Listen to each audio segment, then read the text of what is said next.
Shalom, povo de Deus, passando aqui para deixar a palavra do dia para a tua vida e para o teu coração.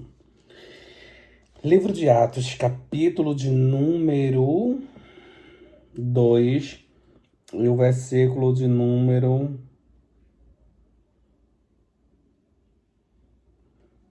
42. Está escrito assim: E perseveravam na doutrina dos apóstolos e na comunhão e no partir do pão e nas orações. Em cada alma havia temor, e muitas maravilhas e sinais fazia pelos apóstolos. Todos os quais criam estavam juntos e tinham tudo em comum. Vendiam as suas propriedades e repartiam com todos, segundo cada um tinha necessidade. E perseverando unânimes todos os dias no templo e partindo o pão em casa, comiam junto com alegria e singeleza de coração, louvando a Deus e caindo na graça de todo o povo. E todos os dias acrescentava o Senhor à igreja aqueles que havia de se salvar. Eu estava meditando nesse texto há uns dias e a Bíblia vai nos dizer, no capítulo número 2, esse capítulo começa com o cumprimento de uma promessa. A Bíblia vai dizer que Jesus ele vai ser elevado aos céus e as pessoas que ficaram ali embaixo vão ver Jesus sendo elevado aos céus e subindo até as nuvens, e das nuvens já não é mais visto por pessoas. Porém, antes dele ser elevado ao céu, ele vai deixar uma promessa de garantia para o seu povo. Jesus vai olhar e vai dizer: eu vou para o Pai, mas eu enviarei, ou o Pai enviará o Consolador, o Espírito Santo, para que esteja convosco todos os dias até a consumação dos séculos. Para quê? Para que guiasse a igreja, para que guiasse o povo, para que guiasse os crentes no caminho e os apóstolos que eles deveriam andar e estar. No capítulo número 2, o texto começa a dizer que cumprindo-se aqueles dias, ou seja, acontecendo-se que Jesus deu um tempo, que desceria com um tempo o Espírito Santo. E o Espírito Santo vai descer no meio de uma congregação. Nós sabemos que no começo dessa história vai começar com 20 crentes. No capítulo de número 2, com 120 crentes reunidos no mesmo lugar, dentro do templo. Porque a palavra de Jesus era essa: ficai em Jerusalém. Jesus não estava dizendo se apartai, se retirai ou saia de Jerusalém. Não. Jesus vai dizer: ficai em Jerusalém. E aqueles que ficaram receberam esse revestimento. Por quê? No capítulo número 2, no começo dele vai dizer que desceu o Espírito sobre aquele povo, sobre a vida daquelas pessoas. E a Bíblia vai dizer que eles foram tomados por essa glória. E eles foram tomados de uma forma tão grande que o texto vai dizer que eles foram revestidos de poder. Ou seja, nesse culto, eles receberam um poder tão grande do alto que eu posso dizer que eles saíram dali poderosos. Sabe por quê? Porque o texto vai dizer que eles foram revestidos de poder e começaram a falar em outras línguas que não era a sua de nascença, não era a sua de origem, não era a sua de nação.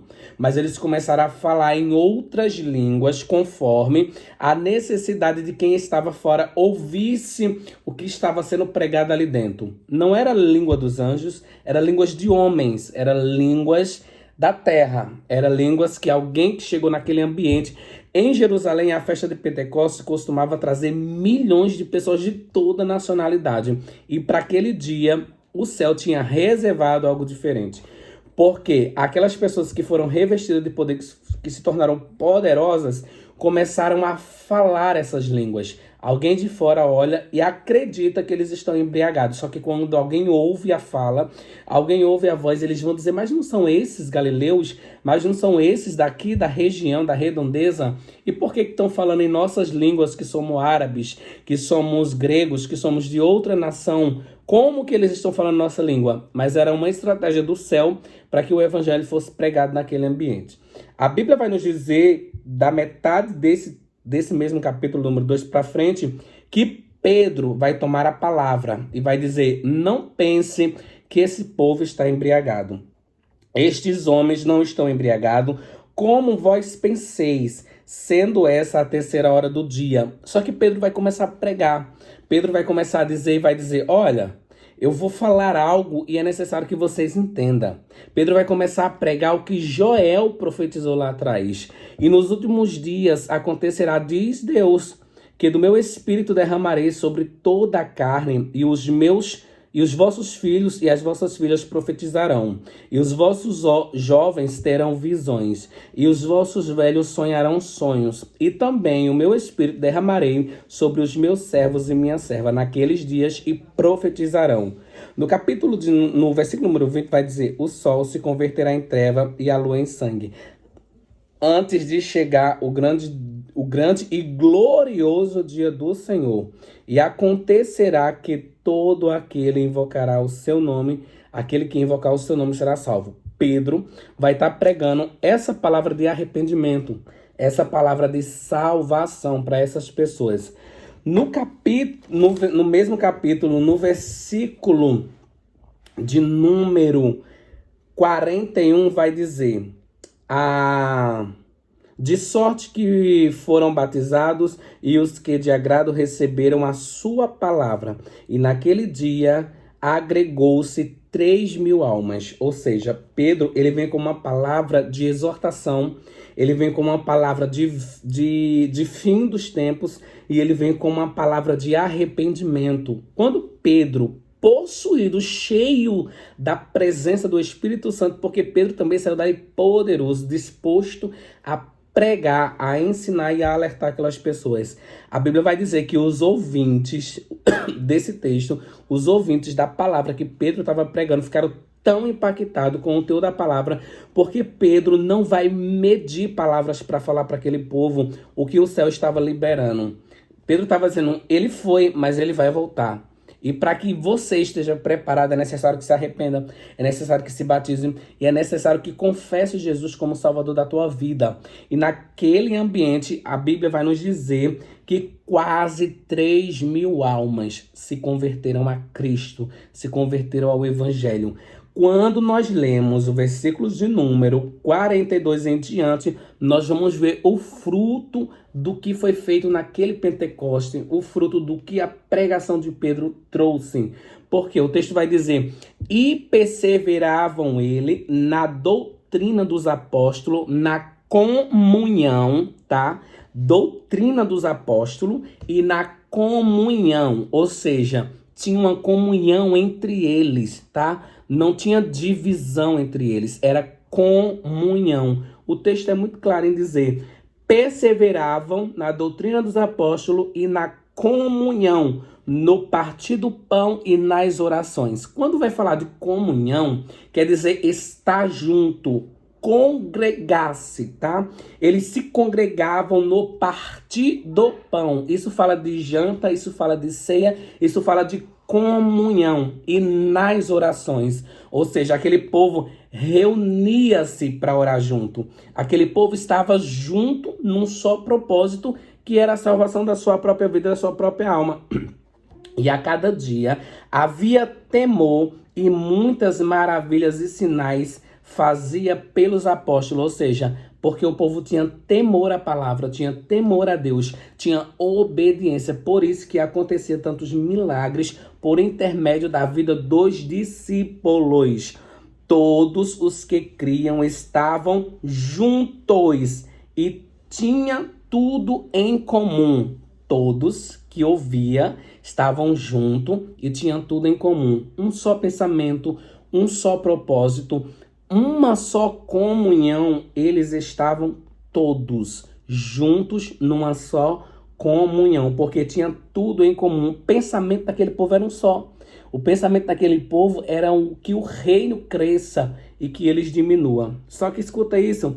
E alguns deles vendiam as suas propriedades, fazenda, e partia com todos, segundo cada um tinha a sua necessidade. Eu estava estudando fora do texto bíblico, dentro da história, eu fui descobrir, eu fui entender e perceber que essas pessoas que chegaram, que se congregaram, eles tinham fazendas, tinham bens em outros ambientes e eles viam a necessidade daquele povo que estava ali e eles venderam os seus bens para quê? Para repartir com os necessitados, com aqueles que precisavam.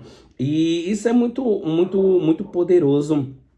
Por quê? Porque aquele povo, ele percebeu que tinha uma necessidade no ambiente que eles poderiam fazer algo por aquela necessidade. Por quê? Se os gregos viessem para tomar suas propriedades, eles perderiam de qualquer jeito. Então, eles pensaram, se eu vender as propriedades e os gregos venham roubar, venham tirar de nós, não vai ter mais como eles tirar. Por quê? Porque eu já vou ter vendido, já vou ter abençoado outras pessoas, vou ter feito algo diferente dentro desse ambiente. Versículo 46. E perseveravam unânimes todos os dias no templo, partindo o pão da casa, comia junto com alegria e sigilejo do coração. Esse texto aqui é poderoso. Esse versículo aqui é chave. E perseverava unânime todos os dias. Não era culto de quinta, domingo e segunda. Ou de terça, sexta e domingo. Não. Era todos os dias, está escrito. Unanimamente, todos os dias no templo, aquele povo se juntava a congregar-se todos os dias. Eu tô falando da igreja primitiva, tá?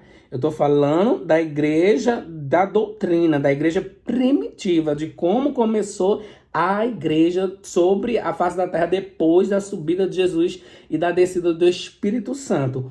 Todos os dias eles estavam juntos em uma só comunhão, congregando-se, tá bom?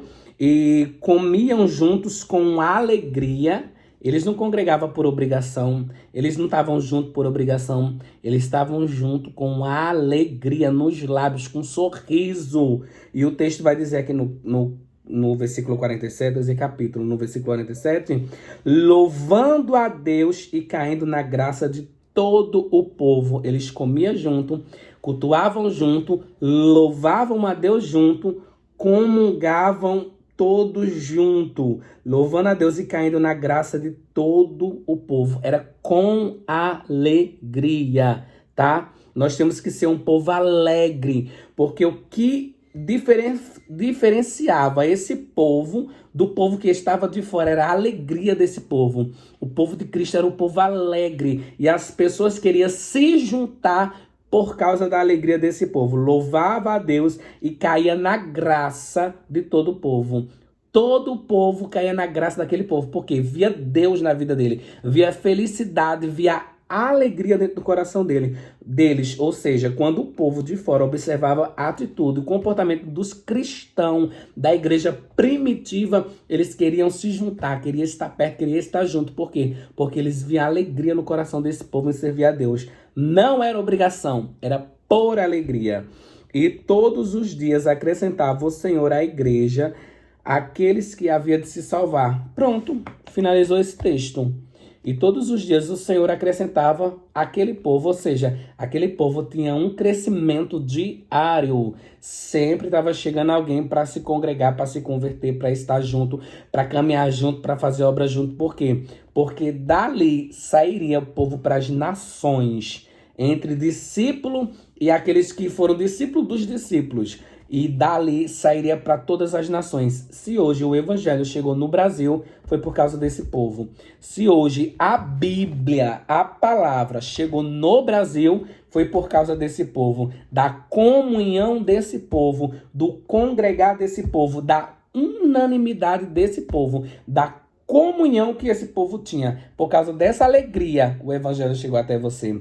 Por causa dessa comunhão, o evangelho chegou até você. Se aqui não tivesse essa comunhão, se aqui não tivesse esse comungar, se aqui não tivesse essa alegria em fazer a obra do Senhor, em estar na presença do Senhor, o evangelho não teria chegado até a mim, nem chegado até a você. Então, se chegou até a mim, chegou até a você, é por causa disso aqui. É por causa que a igreja primitiva teve um posicionamento diferente. Então, nós precisamos entender o quê? que o nosso posicionamento tem que estar aqui, ó, dentro da palavra, dentro da Bíblia, dentro da escritura do Senhor, a escritura sagrada. Por quê? Porque por causa dessa igreja primitiva, a gente conheceu o evangelho. Se Paulo não saísse, se Pedro não saísse, se os discípulos não saíssem levando, fazendo o id do Senhor, a palavra não tinha chegado até a nós. Então deixa eu te dizer uma coisa nessa hora. Faça, e faça direito, faça com amor e faça com alegria no Senhor de fazer a sua obra, tá bom? Shalom, shalom. Deixe teu like nesse vídeo. Deus te abençoe e fiquem com Deus. Gente, Pai do Senhor Jesus, então vou fazer o teste, né? Porque a minha vizinha deu positivo e a gente entra pelo mesmo portão, pega na mesma maçaneta. É uma entrada para 2 casas, então tive que comprar para fazer o teste, tá bom? Gente, Pai do Senhor, então fiz o teste e deu positivo. Gente, mas assim, é muito estranho, porque eu não tô sentindo nada, graças a Deus. Não tô com sintomas nenhum, minha pele tá oleosa só. Entendeu? Não tô com sintomas nenhum, graças a Deus. Tá tudo ok, tudo bem, tá bom? Nem se preocupem, tá? Estou, assim, ótimo, graças a Deus. Mas também eu tenho tomado bastante vitamina. Eu tenho tomado esse ômega 3. Tenho tomado esse vitamina de A a Z. Eu tenho uns 8 comprimidos, eu acho. E tô tomando açafrão com água, limão, essas coisas, entendeu? Então, assim, tô tomando bastante coisa, tipo, que melhora... Muito estranho. Que melhora a imunidade, entendeu? Então, acho que é isso que não deu sintoma nenhum. Nem tosse, nem gripe, nem nada. Até achei estranho esse teste. Mas, então é isso. Agora eu vou fazer o quê? Fazer um almoço, né? Que já é quase 1h da tarde. Só que tem feijão pronto. Eu vou fazer o quê? Macarrãozinho. E vou fazer também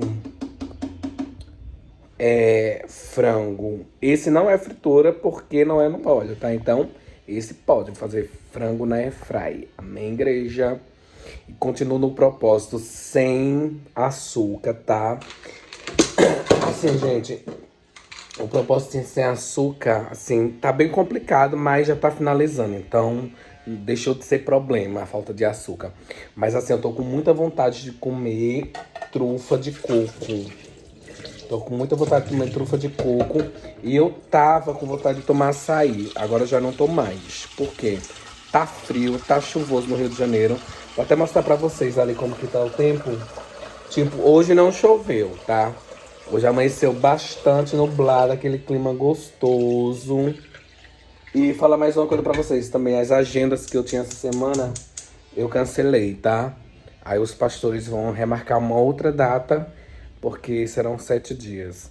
Então eu não vou poder fazer quase nada, vou ficar só em casa. Então vocês vão ter bastante vídeo de palavras. Porque eu também posso evitar para não pegar nas outras pessoas, né? Eu tenho que ser consciente. E aqui está o tempo do Rio de Janeiro, ó. Deixa eu mostrar pra vocês.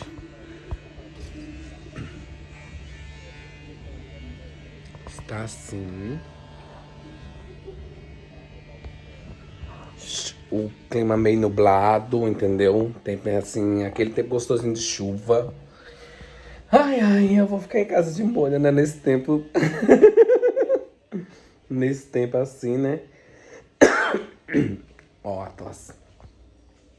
Mas é isso, tá bom? Então eu vou fazer aqui cuidar no almoço pra eu comer, tá bom? Hoje eu não pedi, gente, na minha amiga do restaurante lá que eu tenho parceria, porque o cardápio dele não condiz com o meu propósito, entendeu? Tipo, quando o cardápio casa com o meu propósito, aí eu peço pra eles. Mas hoje só tinha parmegiana, que é fritura, tinha bife acebolado, as coisas que eu não posso comer por causa do propósito. Então, aí eu não pedi, tá? Por isso que eu vou fazer almoço, porque senão eu não iria fazer almoço, porque o meu almoço já viria pronto do restaurante, tá bom? Então é isso, gente. Fiquem com Deus. E já já eu volto para trazer a palavra do dia para vocês desse vlog, tá bom? E em nome de Jesus Cristo, que Deus abençoe vocês. Não se preocupem, tá? Estou bem, tá bom? Shalom. Então, gente, está aqui o macarrãozinho, feijão. O macarrão foi no alho e óleo, tá bom? E o feijão, o frango tá demorando demais, eu vou comer que eu tô com fome. Então é isso, tá bom? Pai do Senhor Jesus.